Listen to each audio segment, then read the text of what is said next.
Hello दोस्तों, मैं आज आपको सुनाने जा रही हूँ जयशंकर प्रसाद संपूर्ण कहानी पुस्तक में से पहला अध्याय, जिसका नाम है आकाशदीप। बंदी, क्या है? सोने दो। मुक्त होना चाहते हो? अभी नहीं, निंद्रा खुलने पर। चुप रहो, फिर अवसर ना मिलेगा। बड़ी शीत है, कहीं से एक कंबल डालकर शीत से मुक्त करना। आंधी की संभावना है, यही अवसर है। आज मेरे बंधन शिथिल हैं। तो तुम बंदी हो? हाँ, धीरे बोलो। इस नाव पर केवल 10 नाविक और प्रहरी हैं। शस्त्र मिलेगा? मिल जाएगा। पोत के संबंध रज्जू काट सकोगे? हाँ। समुद्र में हिलोरें उठने लगी। दोनों बंदी आपस में टकराने लगे। पहले बंदी ने अपने को स्वतंत्र कर लिया, दूसरे का बंधन खोलने का प्रयत्न करने लगा। लहरों के धक्के एक दूसरे को स्पर्श से पुलकित कर रहे थे। मुक्ति के आशा स्नेह का असंभावित आलिंगन। दोनों ही अंधकार में मुक्त हो गए। दूसरे बंदी ने हर्षातिरेक से उसे गले लगा लिया। सहसा उस बंदी ने कहा, ये क्या, तुम स्त्री हो? क्या स्त्री होना कोई पाप है? अपने को अलग करते हुए स्त्री ने कहा, शस्त्र कहाँ है? तुम्हारा नाम? चंपा। तारक खचित नील अंबर है और नील समुद्र के आकाश में पवन उद्यम मचा रहा था। अंधकार से मिलकर पवन दुख दे रहा था। समुद्र में आंदोलन था, नौका लहरों में विकल थी। स्त्री सतर्क तार से रुढ़कते हुए बंदी के समीप पहुंच गई। सहसा पोत से पथदर्शक ने चिल्लाकर कहा, आंधी! अपितु सूचक तूर्य बजने लगा। सब सावधान होने लगे। बंदी युवक उसी तरह पड़ा रहा। किसनई ने रस्सी पकड़ी। कोई पाल खोल रहा था, पर बंदी युवक ढुलक कर उस रज्जू के पास पहुंचा जो पोत में संलग्न थी। तारे ढक गए, तिरंगे उद्वेलित हुई। समुद्र गरजने लगा। भीषण आंधी पिशाचनियों के समान नाव को अपने हाथों से लेकर कुंदा कीड़ा और अट्ठास करने लगी। एक झटके के साथ ही नाव स्वतंत्र थी। उस संकट में भी दोनों बंदी खिलखिलाकर हंस पड़े। आंधी के हाहाकार से उसे कोई ना सुन सका। अनंत जलनिधि में उषा का मधुर आलोक फूट पड़ा। सुनहली किरणें और लहरों की कोमल सृष्टि मुस्कुराने लगी। सागर शांत था। नाविका को देखा, पोत का पता नहीं, बंदी मुक्त हैं। नायिका ने कहा, बुधगुप्त, तुमको मुक्त किसने किया? कृपाण दिखाकर बुधगुप्त ने कहा, इसने। नायक ने कहा, तो तुम्हें फिर बंदी बनाऊंगा। किसके लिए? पोताध्यक्ष मणिभद्र अतल जल में होगा। नायक, अब इस नौका का स्वामी मैं हूँ। तुम जलदस्यु बुधगुप्त? कदापि नहीं, चौंककर नायक ने कहा और अपना कृपाण टटोलने लगा। चंपा ने इससे पहले उस पर अधिकार कर लिया था। वह क्रोध में उछल पड़ा। तो तुम युद्ध के लिए प्रस्तुत हो जाओ। जो विजयी होगा वही स्वामी होगा। इतना कहकर बुधगुप्त ने कृपाण देने का संकेत किया। चंपा ने कृपाण नायक के हाथ में दे दिया।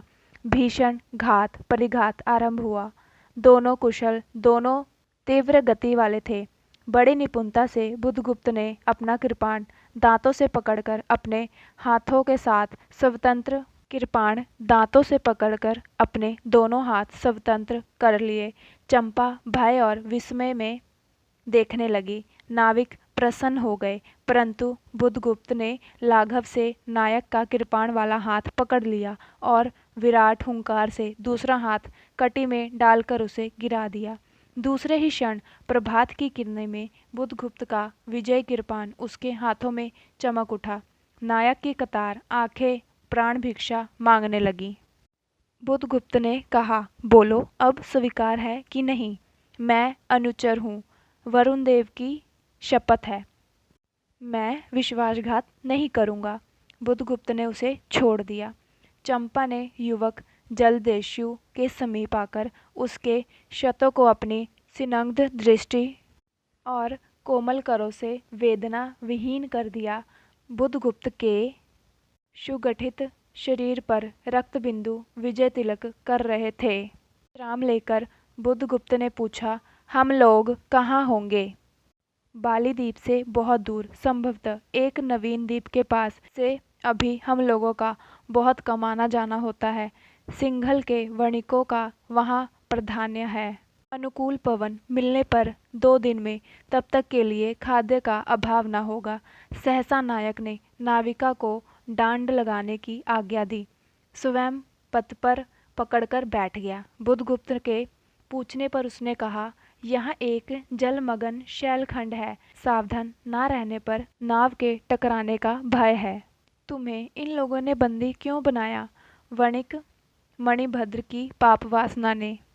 तुम्हारा घर कहाँ है? जाह्नवी तट के पास चंपा नगरी की एक क्षत्रिय बालिका हूँ। पिता मणिभद्र यहाँ के प्रहरी का काम करते हैं। माता का देहावसान हो जाने पर मैं भी पिता के साथ नाव पर ही रहने लगी। 8 बरस से समुद्र ही मेरा घर है। तुम्हारे आक्रमण के समय मेरे पिता ने ही 7 दस्युओं को मारकर जल समाधि ली। 1 मास हुआ है मैं इस जल नभ के नीचे नील जल निधि के ऊपर एक भयानक अनंतता से निस्सहाय हूँ, अनाथ हूँ। मणिभद्र ने मुझसे एक दिन घृणित प्रस्ताव किया। मैंने उसे गालियाँ सुनाई। उसी दिन से बंदी बना ली गई। चंपा रोष से जल रही थी। मैं अपने आदर्श को अनिदर्शी रहने दूंगी। वह जहाँ ले जाए। चंपा की आंखें निस्समीप प्रदेश में निरुद्देश थी। किसी आकांक्षा के लाल डोरे ना थे। धवल पांगों में बालकों का सदृश विश्वास था। हत्या व्यवसायी दयसु भी उसे देखकर कांप गया। उसके मन में एक संभ्रमपूर्ण श्रद्धा यौवन की पहली लहरों को जगाने लगी। समुद्र वक्ष पर विलयमयी राग रंजित संध्या थिरकने लगी। चंपा के असत्य कुंतल उसकी पीठ पर बिचारे थे। दुर्दांत दयासु ने देखा अपनी महिमा में अलौकिक एक तरुण बालिका। वह विस्मय से अपने हृदय को टटोलने लगा। उसे एक नई वस्तु का पता चला, वह थी कोमलता।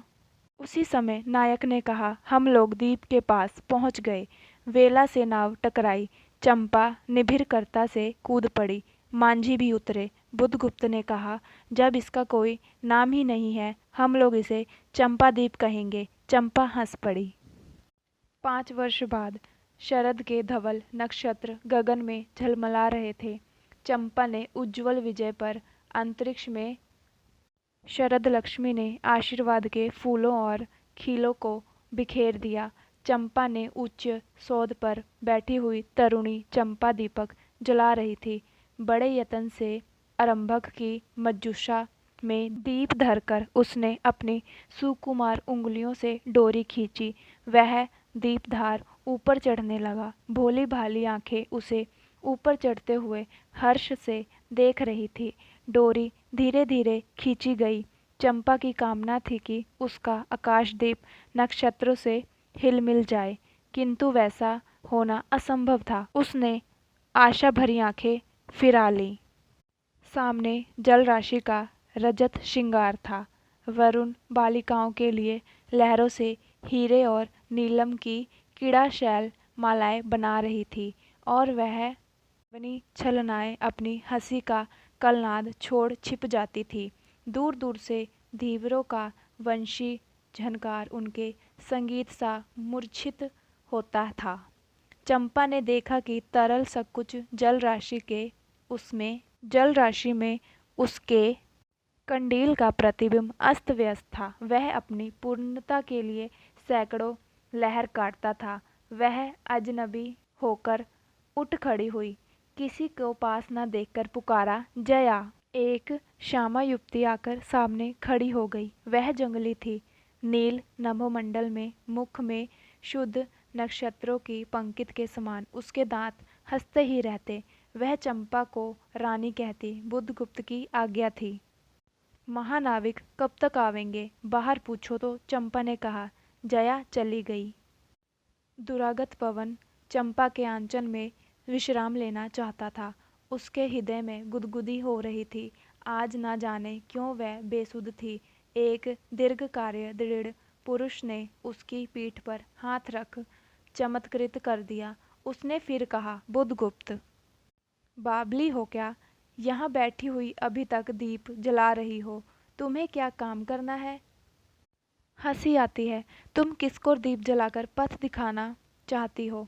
उसको जिसको भगवान मान लिया है। हाँ, वह भी कभी भटकते हैं, भूलते हैं। नहीं तो बुधगुप्त, तो इतना ऐश्वर्य क्यों देते हो? तो बुरा क्या हुआ? उस द्वीप की अधीश्वरी चंपा रानी। मुझे इस बंदीगृह से मुक्त करो। अब तो बाली, जावा और सुमात्रा भी वर्ण राज्य केवल तुम्हारे ही अधिकार में है, महानाविक। परंतु मुझे उन दिनों की स्मृति सुहावनी लगती है जब तुम्हारे पास एक ही नाव थी और चंपा के उपकूल में पुण्य लाद कर हम लोग सुखी जीवन बिताते थे। इस जल में अगणित बार हम लोग तरी आलोकमय प्रभात में तारिकाओं की मधुर ज्योति में थिरकती थी। बुधगुप्त, उस विजय अनंत में जब मांझी सो जाते थे, दीपक बुझ जाते थे, हम तुम परिश्रम से थककर पालों में शरीर लपेटकर एक दूसरे का मुंह क्यों देखते थे? वह नक्षत्रों की मधुर छाया तो चंपा, अब उससे भी अच्छे अच्छे ढंग से हम लोग विचर सकते हैं। तुम मेरी नहीं नहीं, तुमने दयासुवर्ती छोड़ दी, परंतु हृदय वैसा ही अकुरण, सरतश और ज्वलनशील है। तुम भगवान के नाम की हंसी उड़ाते हो, मेरे आकाशदीप पर व्यंग कर रहे हो। नाविक, उस प्रचंड आंधी में प्रकाश की एक एक किरण के लिए हम लोग कितने व्याकुल थे। मुझे स्मरण है, जब मैं छोटी थी, मेरे पिता नौकरी पर समुद्र में जाते थे। मेरी माता मिट्टी के दीपक बांस में पिटारी में भागीरथी के तट पर बांस के साथ ऊंचे पर टांग देती थी। उस समय प्रार्थना करती थी, भगवान, मेरे पथभ्रष्ट नाविक को अंधकार में ठीक पथ पर ले चलना।